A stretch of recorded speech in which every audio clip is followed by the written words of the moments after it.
kaip vietiniai žmonės leidžia laisvalaikį. Jeigu nėra darbų, jeigu nėra reikalų, tu tiesiog įsitaisai tau patinkančiame kampelyje kažkur, tai sėdi ir stebi gyvenimą. Tiesiog va.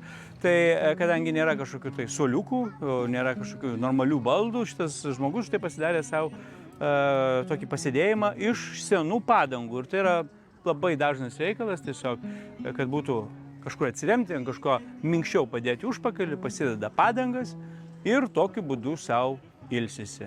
Medžio apdirbimo kompanija.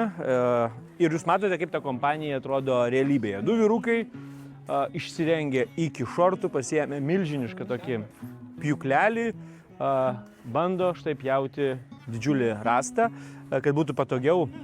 Ta rasta yra prispaudę štai tokiu dideliu medžio gabalų, viskas tokiu pačiu paprasčiausiu būdu. Ir tai jie vadina kompanija, nes